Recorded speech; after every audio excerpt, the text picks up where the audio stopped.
semuanya, selamat datang di video pembelajaran sistem pernapasan bagi tubuh manusia. Nah, kali ini Ibu akan menjelaskan tentang sistem pernapasan bagi tubuh manusia. Siapa nih yang penasaran tentang materi ini? Nih, daripada lama-lama menunggu, langsung aja kita klik menu di atas. Sebelum lanjut ke pematerinya, Ibu akan memperkenalkan diri Ibu terlebih dahulu.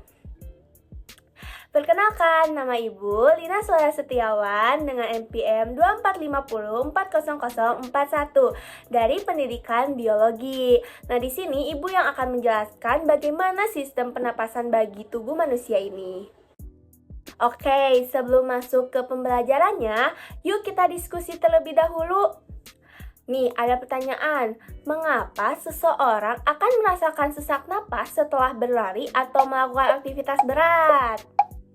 Kenapa hayo? Ada yang tahu belum? Kalau belum tahu, yuk kita simak materinya. Oke, sebelum masuk ke pematerinya, boleh kalian tulis nama dan kelas kalian. Setelah itu, jangan lupa klik tanda loginnya ya. Oke, setelah login nantinya bakal ada beberapa menu icon di atas. Nah, kita masuk ke menu icon tujuan pembelajaran dulu yuk. Oke nih, untuk di tujuan pembelajaran dari sistem pernapasan bagi tubuh manusia ini, yang pertama, mampu menjelaskan pengertian sistem pernapasan. Yang kedua, mengidentifikasi apa saja sih organ-organ yang ada di dalam sistem pernapasan kita ini. Yang ketiga, menjelaskan proses pernapasan pada manusia.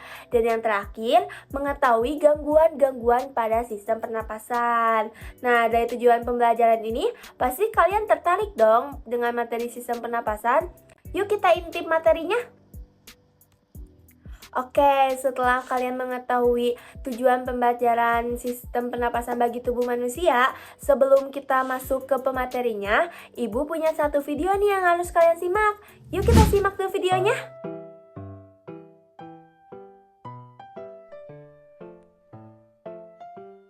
Manusia, hewan, maupun tumbuhan, sebagai makhluk hidup, kita perlu oksigen untuk hidup.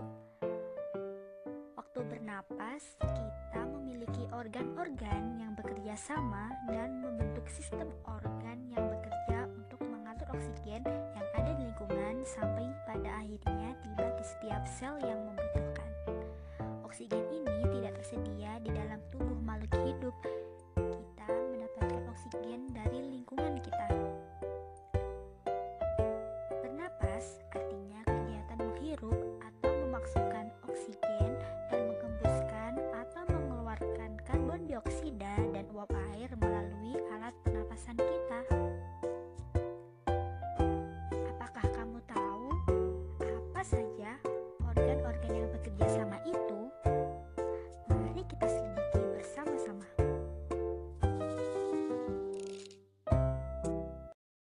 Oke ini teman-teman, setelah kalian menyimak video sedikit singkat tentang sistem pernapasan bagi tubuh manusia, pasti kalian penasaran kan apa itu bernapas, bagaimana sistem pernapasan di tubuh manusia ini berjalan, dan bahkan apa saja sih organ-organ yang ada di sistem pernapasan bagi tubuh manusia ini. Oke, selanjutnya kita masuk ke pematerinya. Oke, kita langsung masuk ke pemateriannya ya. Jadi, sistem pernapasan merupakan sistem organ yang berfungsi untuk melakukan pertukaran gas antara tubuh dengan lingkungan sekitar. Nah, jadi dalam proses ini tubuh akan mengambil oksigen atau yang kita sebut O2 dari udara dan mengeluarkan karbon dioksida atau CO2 dari tubuh.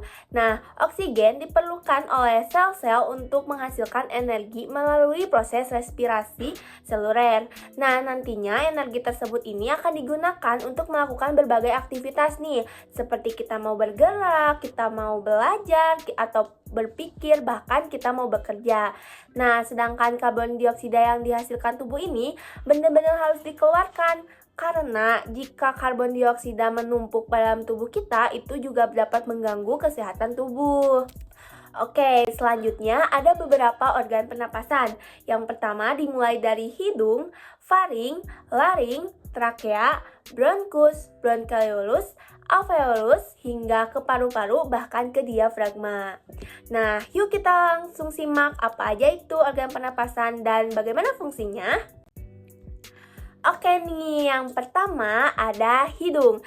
Jadi hidung ini sebagai jalan masuknya udara serta untuk menyaring, menghangatkan, dan melembabkan udara sebelum udara ini masuk ke paru-paru.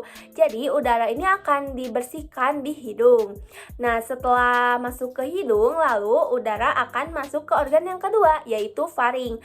Nah, faring ini saluran yang menghubungkan rongga hidung dan mulut dengan laring serta kerongkongan. Jadi faring ini sebagai jalannya udara. Nah, selanjutnya untuk organ yang ketiga ini ada laring. Nah, laring ini saluran pernapasan yang terletak di antara faring dan trakea. Nah, laring juga berfungsi sebagai tempat pita suara. Nah, sebagai tempat kita keluarnya suara, itu ada di laring juga. Selanjutnya organ yang keempat ini ada trakea. Nah, trakea ini saluran pernapasan yang menghubungkan laring dan bronkus yang tersusun untuk menjaga agar saluran ini tetap terbuka. Jadi trakea itu ada di kerongkongan kita ya, teman-teman. Nah, setelah trakea, organ yang kelima ini ada bronkus. Nah, bronkus ini cabangnya dari trakea yang menuju ke paru-paru kanan ataupun kiri yang berfungsi menyalurkan udara dari trakea ke dalam paru-paru. Nah, selanjutnya dari bronkus ini ada bronkiolus. Nah, bronkiolus ini tuh cabang kecil dari bronkus yang tadi yang terdapat di dalam paru-paru. Nah, fungsinya ini untuk menyalurkan udara ke alveolus di bronkiolus ini. Lalu untuk organ yang ketujuh ada alveolus. Nah, alveolus ini tuh kantung udara kecil yang terdapat di dalam paru-paru kita nih dan dikelilingi oleh pembuluh kapiler darah. Nah, selanjutnya organ yang kedelapan ini ada paru-paru. Nah, paru-paru inilah organ utama pernapasan yang menjadi tempat pertukaran gas berlangsung. Jadi antara CO2 dan O2 bergantian ini adanya di dalam paru-paru kita. Nah, selanjutnya organ terakhir di dalam sistem pernapasan ini ada diafragma. Nah, diafragma itu tuh sebenarnya otot pernapasan yang membantu proses inspirasi, menarik napas, dan ekspirasi. Jadi untuk membantu proses pernapasan juga lah gitu untuk diafragma ini. Nah, selanjutnya bagaimana sih proses pernapasan bagi tubuh manusia ini? Jadi, proses pernapasan ini tuh kan tadi dilalui dari beberapa organ-organ tubuh di kita kan, dari hidung, terus faring, laring, trakea, bronkus, bronkiolus, alveolus hingga ke paru-paru. Nah, di proses pernapasan ini tuh meliputi ada dua proses pernapasan. Yang pertama ada inspirasi dan yang kedua ada ekspirasi. Nah, untuk proses inspirasi ini yaitu masuknya udara ke dalam tubuh, sedangkan ekspirasi ini keluarnya udara dari tubuh. Nah, untuk kedua proses pernapasan ini terjadi secara terus-menerus. Jadi ada udara yang masuk dan ada udara yang keluar. Sedangkan udara yang masuk itu namanya tadi apa? Inspirasi, dan udara yang keluar itu namanya ekspirasi. Oke, selanjutnya akan ada gangguan-gangguan pernapasan nih. Nah, untuk gangguan-gangguan pernapasan ini ada asma, terus ataupun ada influenza, ataupun ada bronkitis. Nah, ini tuh gangguan-gangguan yang jika kita tidak menjaga sistem pernapasan kita, entah kita menghirup udara yang tidak baik ataupun yang lainnya, itu bakal akan ada gangguan pernapasan. Nah, selanjutnya, jika ada gangguan, bakal ada cara menjaga kesehatannya nih. Jadi, cara menjaga kesehatan pernapasan ini dapat dijaga dengan cara kita yang pertama nih, menghindari asap rokok. Lalu yang kedua, berolahraga secara teratur. Nah, dengan berolahraga secara teratur ini, kita tuh akan mampu untuk mengatur napas kita nih. Lalu yang terakhir, menjaga kebersihan lingkungan, di mana jika lingkungan kita bersih, maka kan udara kita juga jadi bersih kan, udara yang masuk ke hidung kita juga. Oke nih, selanjutnya kita memasuki ke kuis. Nah, Ibu memiliki beberapa kuis untuk menambah pemahaman kalian. Coba kalian jawab di rumah masing-masing ya. Nih, untuk soal yang pertama. Organ yang berfungsi sebagai tempat pertukaran gas adalah apa hayo? Untuk soal yang kedua, organ yang berfungsi menyaring udara pertama kali adalah. Untuk soal yang ketiga, proses keluarnya udara dari paru-paru ini disebut. Dan soal terakhir, salah satu cara untuk kita menjaga kesehatan sistem pernapasan adalah. Oke nih, pemateriannya sudah selesai, jadi Ibu membacakan kesimpulan dari sistem pernapasan bagi tubuh manusia ini. Nah, jadi sistem pernapasan ini tuh memang sangat berperan penting nih dalam kehidupan, karena kemungkinan terjadinya antara pertukaran gas yang tadi, O2 dan CO2 dari tubuh dengan lingkungan yang dibutuhkan tubuh untuk menghasilkan energi, dimana energi tadi ini tuh sangat berfungsi banget untuk kita melakukan aktivitas apapun. Entah kita mau belajar, kita mau berpikir, kita mau bekerja, ataupun kita mau melakukan aktivitas lainnya. Karena itu pasti kan membutuhkan energi. Dan energi ini juga bisa dihasilkan dari oksigen yang masuk ke dalam tubuh kita. Jadi pentingnya juga kita untuk menjaga kesehatan pernapasan kita agar kita tidak terjadi gangguan sistem pernapasan yang tadi, entah influenza, asma, bronkitis, dan lainnya, dengan cara kita rajin olahraga, terus juga kita menjaga lingkungan kita agar udara di lingkungan kita ini bersih, dan juga kita menjauhi asap-asap yang berbahaya seperti asap rokok, asap kendaraan, dan lain-lainnya.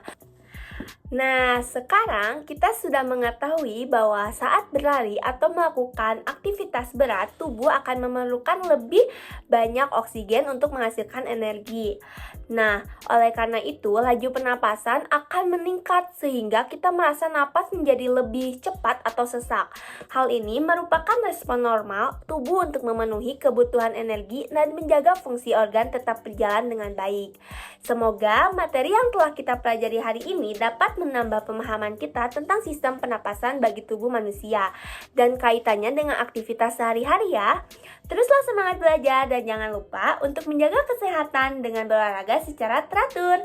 Sekian pembelajaran pada hari ini. Terima kasih atas perhatiannya dan partisipasinya. Mohon maaf apabila terdapat kekurangan dalam penyampaian materi.